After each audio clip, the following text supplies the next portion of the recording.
The clearest description of the brain is that of a feedback loop circuit. There are a great many circuits in the brain, constantly being grown, connected, and even pruned when old neurons aren't used anymore.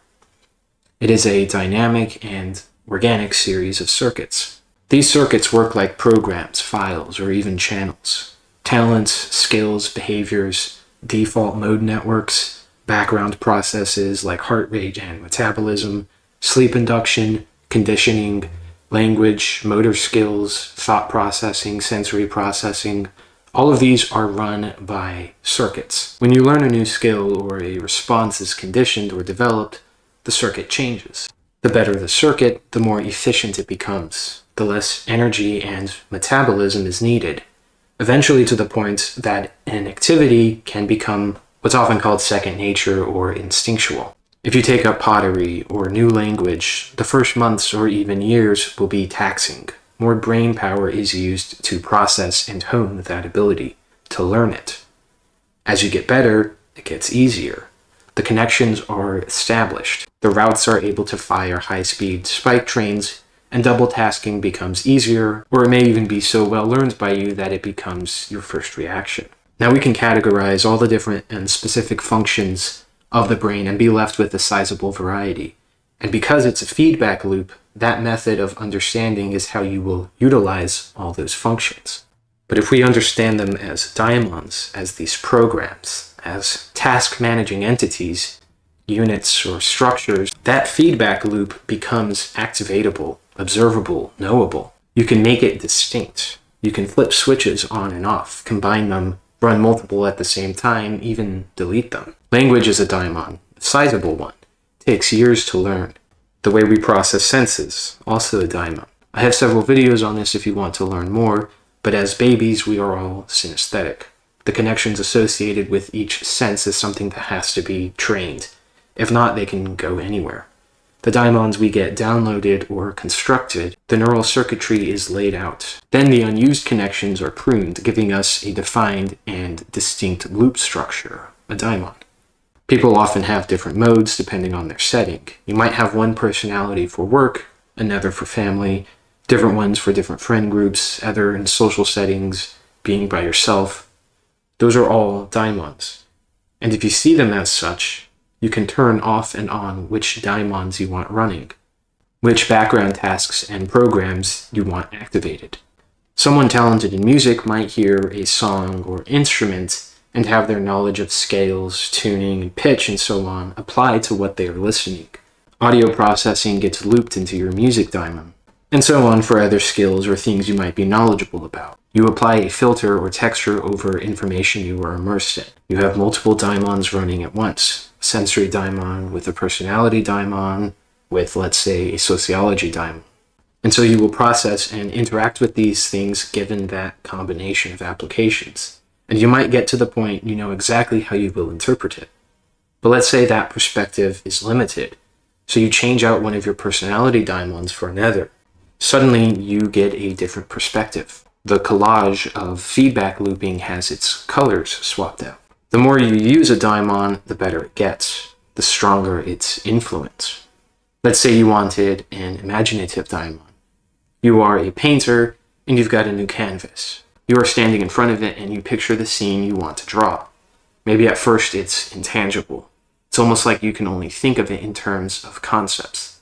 There's no real sensory tangibility to the idea in your head. Continue to improve it and slowly the picture in your mind can become vivid. Detailed, you can hold on to it, and eventually projects holographically on the canvas, at which point you can trace it with your paintbrush. But it's also interactive. You can highlight areas, change them, transform them, let them evolve naturally. You can even run that daemon separately, where the idea of the painting now exists on its own. The program is allocated its own task to run, and you are there able to see it without coming up with the drawing on your own. A kind of random access memory.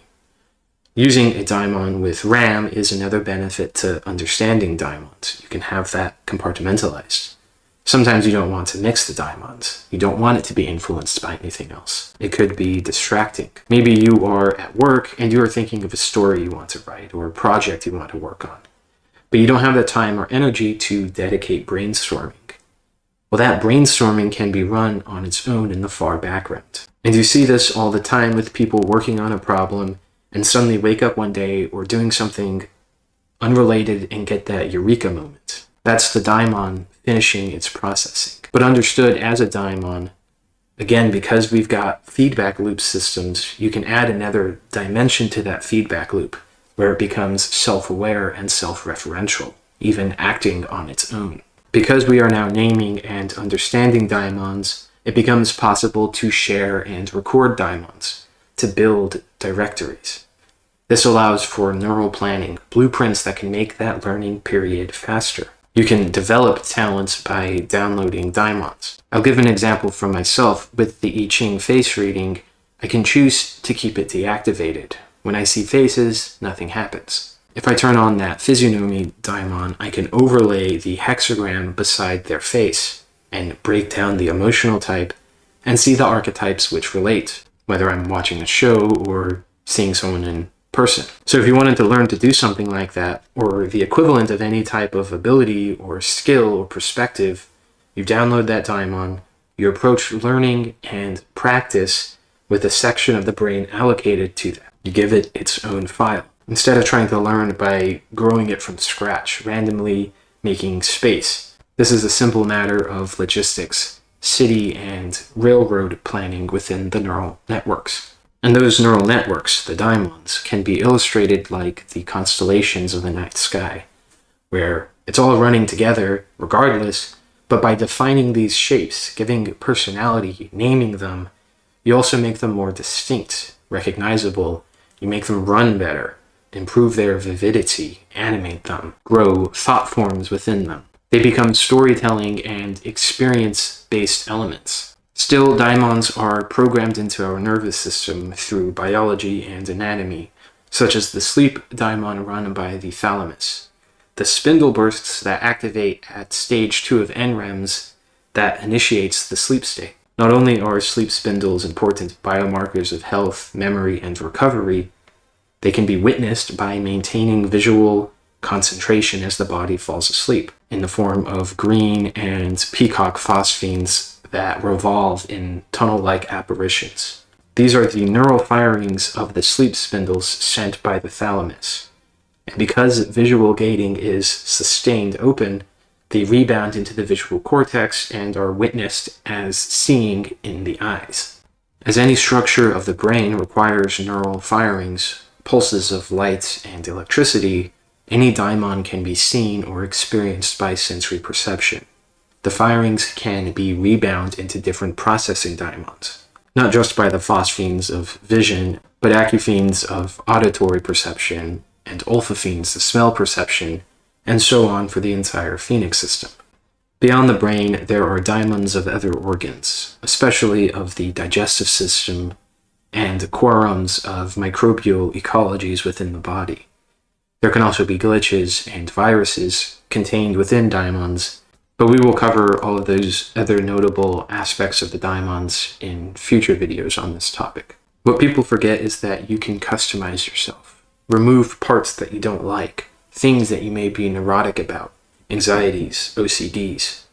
Add skills you want, see in different lights, literally applying holographs and texturescapes over the world around. The human brain is often hailed as the most complex and the greatest achievement of nature and the universe. That kind of hallucinatory obsession over the self is a daemon I do not like. The brain is something part of you, something you control, if you choose to. Worshipping intellect and human exceptionalism, always being in fear and awe of it, seems wasteful. Start to use it, torment the senses, be who you want, think magically. Explore new and download cool daemons, experiment with different ones, share them. You never know what you'll reel in. Thanks for watching.